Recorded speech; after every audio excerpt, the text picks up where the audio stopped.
हिंदी अखबार को उठा के देख लीजिए तो ऐसी कोई खबर ही नहीं मिलेगी जो रिपोर्टर किसी मिनिस्ट्री से खोज कर लाया हो। तो आरटीआई भी खत्म हो गया, मीडिया के भीतर रिपोर्टिंग का स्ट्रक्चर भी खत्म हो गया, पूरी यूनिट खत्म कर दी गई। मैं तो समझ नहीं पा रहा हूं कि आप वो 300 रुपए देके अखबार क्यों खरीद रहे हैं। आप वो प्रधानमंत्री राहत कोष में क्यों नहीं सीधे भेज देते। कहते ये जो आप घटिया पैम्फलेट भिजवा रहे हैं उससे अच्छा ये 300 रुपया लीजिए, देश के किसी किसान को डायरेक्ट बेनिफिट ट्रांसफर के जरिए पैसा दे दीजिए, कल्याण हो जाएगा। इससे दबाव बढ़ेगा और अखबार भी अच्छे हो जाएंगे। मैं यही बता रहा था कि आप एंकरों की भाषा का अध्ययन कीजिए तो जिस तरह के शब्दों का चुनाव करते हैं, वो शब्दों की जो भाषा है, भाव है, उसमें गुस्सा है, एक तरह की धमकी है, आपको ललकारने की बात है, चुप कराने का भाव आपको मिलेगा। ये लोकतांत्रिक देश की भाषा नहीं है, फिर भी हमारा देश महान है। 2000 टेलीविजन में 2014 से पहले जब भूत प्रेत आया था और कोई टीवी जर्नलिस्ट शमशान में चला जाता था और कोई किसी खाली किले में रात को चला जाता था कि भूत है यहाँ पर, और वो दिखाता था, तो उसी वक्त टेलीविजन से रिपोर्टिंग खत्म हो गया था और टेलीविजन तैयार था आज के समय के लिए आपको हिंदू मुस्लिम की नफरत की दुनिया में ले जाने के लिए, और जिंगोइज्म, अंधराष्ट्रवाद, झूठी सूचनाओं की दुनिया में आपको ले जाने के लिए। अब आप इससे कभी निकल नहीं पाएंगे, तो वो आप ताली मत बजाइए ज़्यादा। मुझे उसकी ज़रूरत नहीं है, मुझे ये स्टेडियम नहीं चाहिए, तालियों को देख के लाइटिंग वाइटिंग लगा के खर्चा नहीं कराना आपका।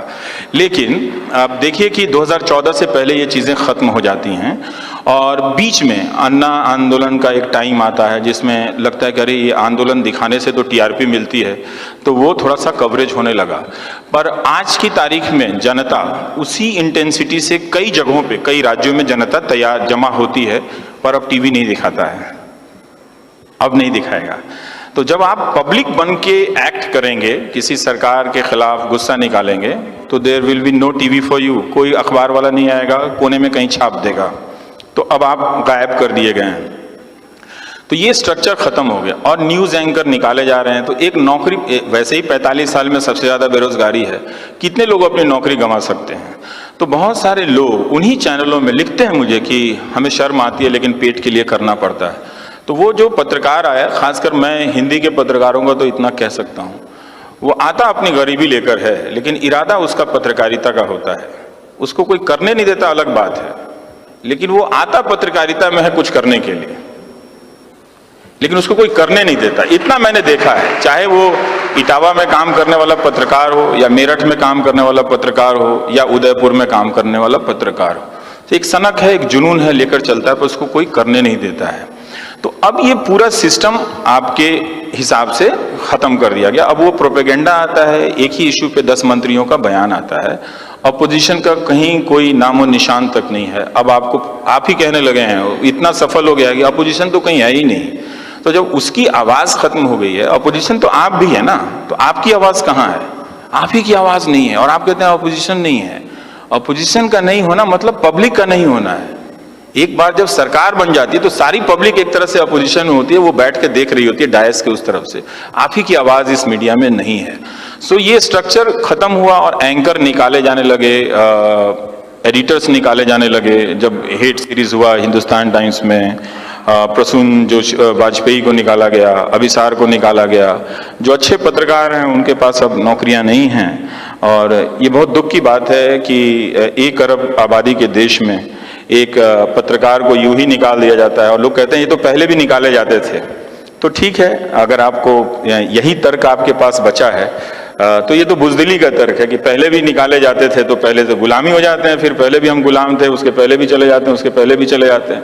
तो इस तर्क से आप सही ठहरा रहे हैं, आप जानते हैं कि ये गलत हुआ है, आप अभी गलत को गलत नहीं बोल पा रहे हैं, तो चश्मा चढ़ा हुआ है, लेकिन पत्रकार निकाले जा रहे हैं। तो आप क्या करेंगे? तो वो जर्नलिस्ट जो है वो पूरा उसका भीतर का सिस्टम जो है खत्म हो गया है। अब एम्प्लॉयर लोग आके बोलते हैं कि प्रधानमंत्री जैसा हमारा सौभाग्य कि इनके जैसा कोई आदमी ही नहीं आया दुनिया में या देश में। तो पत्रकार, उनका पत्रकार क्या रिपोर्टिंग करेगा, बताइए जरा सा। तो ये पूरा खत्म हो गया है एक तरह से। अब जो हिंदी अखबारों में जो लोग वैकल्पिक बातें करते थे उनका तो आर्टिकल ही नहीं छपता। मेरा नहीं छपता है, मुझे पुरस्कार मिला तो मेरे शहर के अखबारों ने नहीं छापा, हिंदी के टेलीविजन ने दिखाया नहीं। ये क्या है भाई? क्या आपने इसी भारत की कल्पना की थी? यही भारत आपको चाहिए था? हम बोल ही तो रहे हैं ना, तो सुन लीजिए, मत सुनिए। लेकिन नौकरी से हटवा देना, चैनल को बंद करवा देना, विज्ञापन रुकवा देना, अगर इसके बदले में आपको कुछ मिल रहा है तो आप ही वहां से खड़ा होकर बता दीजिए। नहीं तो इस बात का जवाब दीजिए कि क्या आपको यही भारत चाहिए था कि जहां किसी का सामान्य रूप से बोलना, सामान्य ही बात बोलता हूं, सामान्य ही बात बोलता हूं, तो किसी की नौकरी चली जाए, किसी को लोग 10 लोग आके बोले तुमको कोई जान से मार देगा, लिख रहे हैं लोग कि लिंचिंग कर देंगे। ये तो कभी नहीं होता था। बीजेपी के प्रवक्ता मेरे शो में नहीं आते, लेकिन हमारा भारत महान है, लोकतांत्रिक है। ये हाउडी जयपुर, ये हाउडी जयपुर हो गया।